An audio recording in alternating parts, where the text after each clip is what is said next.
এক তীরন্দাজ মেলার মধ্যে খেলা দেখাচ্ছে। তার চারপাশে অনেক মানুষ দাঁড়িয়ে খেলা দেখছে। তীরন্দাজের সামনে 10টা আপেল আছে। সে লোকদেরকে বলছে, আমি কোন আপেলটাই নিশানা লাগাবো? লোকেরা বলল, আপনি 7 নম্বর আপেলে নিশানা লাগান। তীরন্দাজ তীর নিক্ষেপ করলো। দেখা গেল 7 নম্বর আপেলে যেই তীর লেগেছে।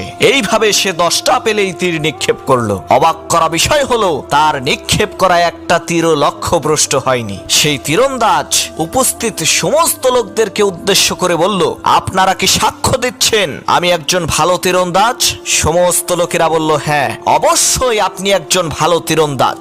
সেই তীরন্দাজ বলল, তাহলে আপনাদের মধ্য থেকে মাত্র একজন মানুষ আমার সামনে এসে দাঁড়ান, আমি তার মাথার উপরে একটা আপেল রেখে তীর নিক্ষেপ করব। তার এই প্রস্তাবে একজন মানুষও রাজি হলো না, কারণ যদি নিশানা ভুল হয়ে যায় তাহলে তো কেল্লা ফতে। সেই মেলার মধ্যে একজন ছোট বাচ্চা ছিল। সে এসে তীরন্দাজের সামনে দাঁড়িয়ে বলল, আমি রাজি আছি, আমার মাথায় আপেল রেখে আপনি তীর নিক্ষেপ করেন। ছোট বাচ্চার এই কথা শুনে মেলার সমস্ত লোকেরা অবাক হয়ে বলতে লাগলো, সর্বনাশ, এত ছোট একটা বাচ্চা, তার এত সাহস আসলো কোন জায়গা থেকে? তীরন্দাজ সেই ছোট বাচ্চার মাথায় আপেল রেখে তীর নিক্ষেপ করলো। দেখা গেল তীরটা আপেলেই লেগেছে। এই দৃশ্য দেখে মেলার সমস্ত লোকেরা সেই ছোট্ট বাচ্চার তীরন্দাজকে বাহবা দিয়ে বলতে লাগলো, এই মেলার এতগুলো মানুষের কেউ সাহস পেল না, এই ছোট্ট বাচ্চাটা সাহস পেল কিভাবে? তখন সেই তীরন্দাজ বলল, শোনেন, আপনাদের প্রত্যেকেরই আমার প্রতি বিশ্বাস ছিল যে আমি তীর নিক্ষেপ করলে আমার তীর লক্ষ্যভ্রষ্ট হবে না,